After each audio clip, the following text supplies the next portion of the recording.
know about me is that I love romantic comedies. I especially love that moment called the meet cute. The meet cute, if you're not familiar, is a Hollywood term for that scene in the film where somebody bumps into somebody else and then the two people start talking and their eyes meet and they realize they're attracted to each other. It's when the girl is racing to catch the elevator and she crashes into the guy and papers fly everywhere and they both bend down to pick them up, but they bump heads and then they look up at each other. That's the meet cute. It's my favorite. I want to talk about the importance of these kinds of collisions. The magic that can come from a serendipitous encounter where two or more people randomly meet and then everything is changed forever. But I want to talk about the impact these moments can have not on our romantic relationships, but in our work. I'll give you an example. Most of us know Steve Jobs as the creative visionary for Apple, but for a while, he was also the CEO at Pixar. And while he was at Pixar, he became obsessed with designing an office that would encourage people from different departments to randomly bump into each other. The original campus design at Pixar separated different disciplines into different buildings. So all of the computer scientists were in one building, all of the animators in a second building, and then a third building for the editors and everyone else. He believed that separating these groups, each with its own culture and approach to problem solving, prevented them from sharing ideas and solutions. So instead of 3 separate buildings, he designed one big one with a great atrium space in the center. He wanted people to feel like they were being pulled to the center of the building, and he wanted them to be crossing it many times during the day, bumping into each other along the way. Steve Jobs knew that the more frequently we see a colleague, the more likely we are to eventually strike up a conversation with them. And if that person knows some stuff that we don't, we might get new insights on a problem we're solving. In fact, researchers found that for every 100 feet of overlap in the spaces that we share with our colleagues, collaborations can increase by up to 20%.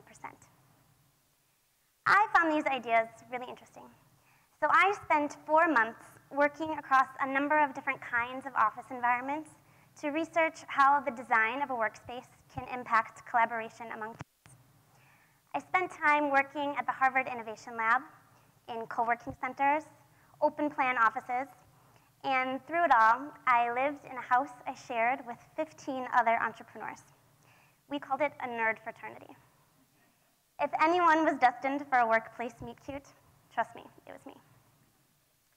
One of the spaces that I spent time working in was an open plan office, where 13 different companies shared one big open space. The opportunity for these collisions were so great. There were literally no boundaries between 13 different companies solving completely different problems. And sure enough, we collided all the time. But no offense to Mr. Jobs, but it didn't feel serendipitous, and it certainly didn't feel magical. To be honest, it felt kind of awful. The environment was noisy and disruptive. There didn't seem to be enough space for everyone and all of their stuff. I constantly had to scoot my chair forward to let people move past me. And one time, someone threw a whiteboard marker across the room, and it hit me in the face. So it was loud, and it was disruptive, and a lot of people would just put their headphones on so they wouldn't have to deal with it. Or worse, they would leave and work from home for days. So as I spent more time working in these different environments, and as I looked further into the research, it started to become pretty clear to me that not every one of these collisions is for the best. I mean, not every time I randomly bump into a colleague am I going to have a brilliant idea. And sometimes I'm doing work where I really need to concentrate and I don't want to be interrupted, even in the name of serendipity. So the question is, how might we design workspaces where we encourage the good kinds of collisions, where we feel inspired and innovate together, and avoid the bad kinds, where we feel unsettled and interrupted and get hit in the face with markers? If we keep 3 factors in mind when designing our workspaces, we can engineer these collisions and create spaces where we do our best work. I call these design factors space jams. Let's start with motion. Typically, we put a lot of thought into designing the spaces at work where we spend most of our time. So spaces like our desks, conference rooms. What about the areas in between? Transitional spaces like hallways, kitchens, and the areas outside of conference rooms. These are spaces that we are moving through all the time, but typically they're totally undesigned. Let's change that.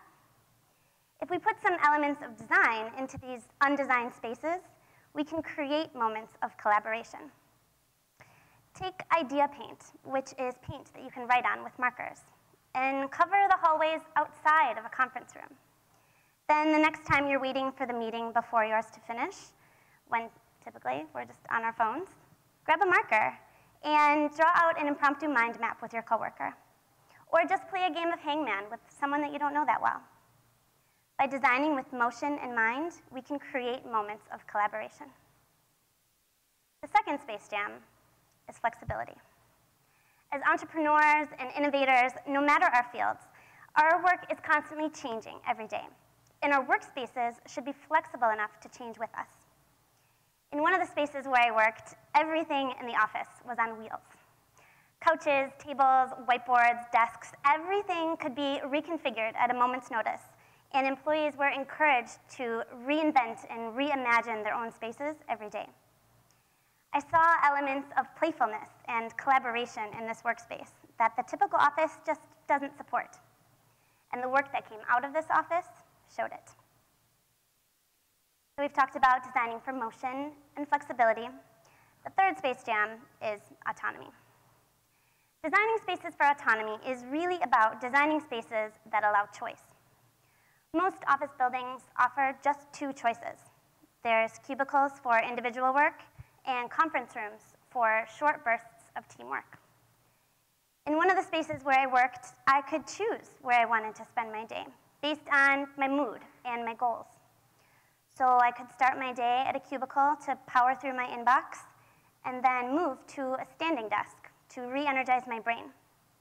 And then end my day sitting on a couch alongside my coworkers, but working quietly. As I moved through my day, I saw new faces, and I shared what I was working on with the people around me. Motion, flexibility, autonomy. These little space jams can have a big impact, because when people bump into each other and their papers fly everywhere and they start talking, really cool things can happen. Thank you.